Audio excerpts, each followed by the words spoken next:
आज आपण गव्हाच्या पिठाचा आणि गुळाचा पौष्टिक असा केक बनवणार आहोत। नमस्कार, स्नेहल रेसिपीमध्ये तुम्हा सर्वांचं स्वागत आहे। अगदी कमीत कमी साहित्यामध्ये आणि घरातच उपलब्ध असणाऱ्या साहित्यामध्ये असा छान मऊसूत आणि स्पॉन्जी केक आज आपण बनवणार आहोत। लहान मुलांना तर खूप आवडतो हा केक।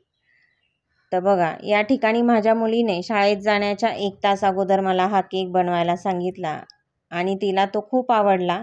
तुम्ही देखील अशाच पद्धतीने केक बनवून बघा, तुमच्या मुलांना पण खूप आवडेल। बाहेरून कुठलंच साहित्य आणायची गरज पडत नाही। तर या ठिकाणी सर्वात प्रथम आपल्याला लागणार आहे अर्धा कप तूप। आता हे तूप थोडंसं आपल्याला वितळवून घ्यायचं आहे, गरम करून घ्यायचं। खूप नाही, पण थोडं वितळून घ्यायचं, कारण की घट्ट असेल तर वितळवा, नसेल तर तसंच घेतलं तरी देखील चालेल। आणि ज्या कपाने आपण तूप घेतलं त्याच कपाने आपण सर्व साहित्य घेणार आहोत। आता अर्धा कप तूप घेतलं तर या ठिकाणी पाऊण कप आपल्याला गूळ घ्यायचा आहे आणि त्याच कपाने आता आपण अर्धा कप दही घेणार आहोत। खूप आंबट नसावं दही, मोळं दही घ्यायचं आहे। अर्धा कप तूप, पाऊण कप गूळ आणि अर्धा कप दही, हे तिघं साहित्य आता आपण छान असे मिक्स करून घेणार आहोत। गूळ छान असा याच्यामध्ये मिक्स होऊन जातो, त्याच्या अजिबात खडे राहत नाही।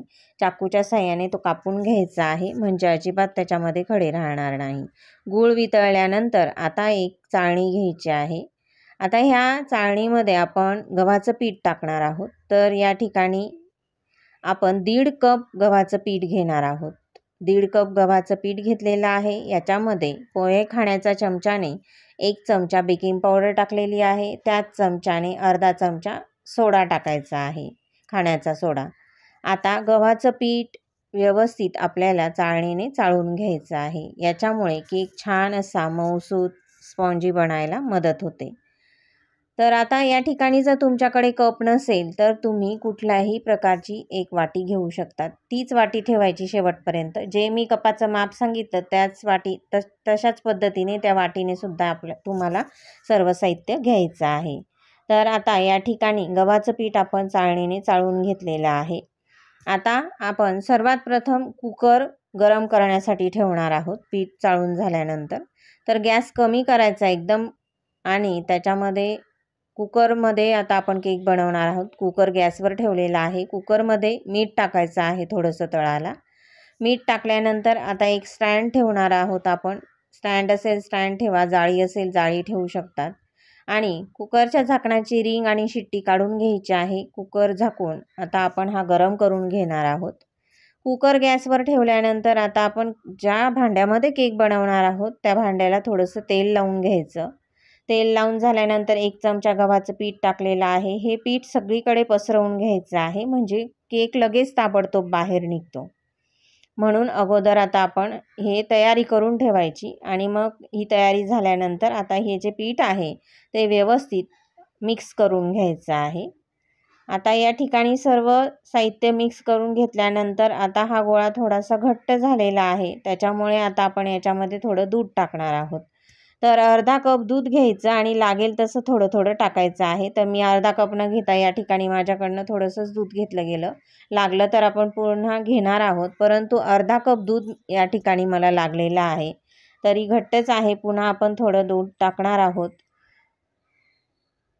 आणि मिक्स करून घेऊया। कारण की बऱ्याच वेळेला काही गव्हाचं पीठ जास्त फुलतं, काही नाही फुलत, थोडंफार पाणी कमी लागतं किंवा दूध कमी लागतं।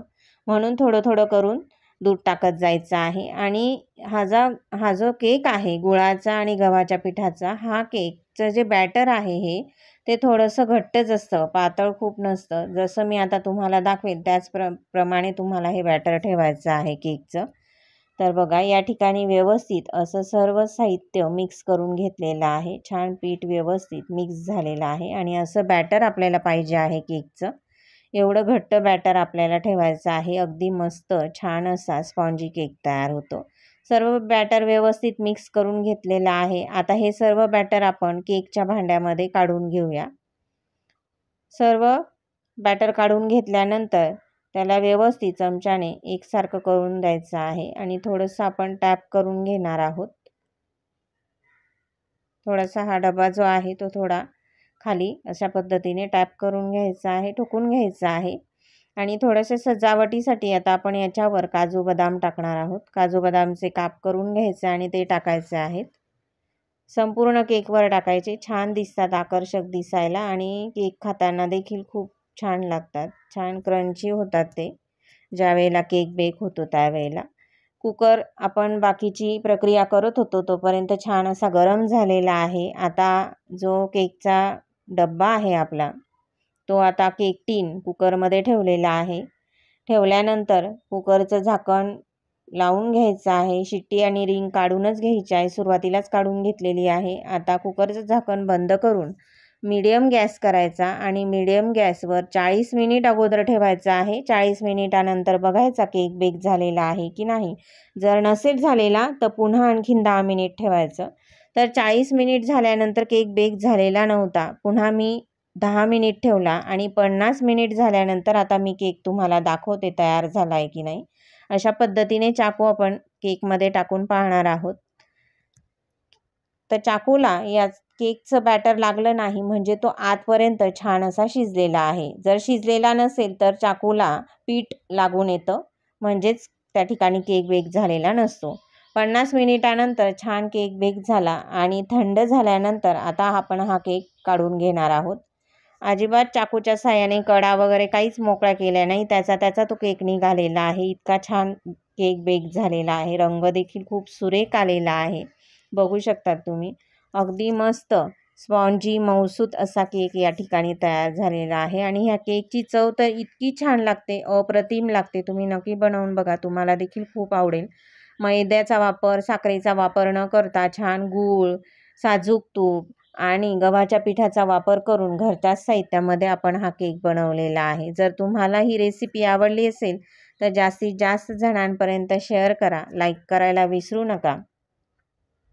तर बघा, मस्त अशी छान जाळी पडलेली आहे. अगदी मऊसूत असा केक या ठिकाणी आपला तयार झालेला आहे.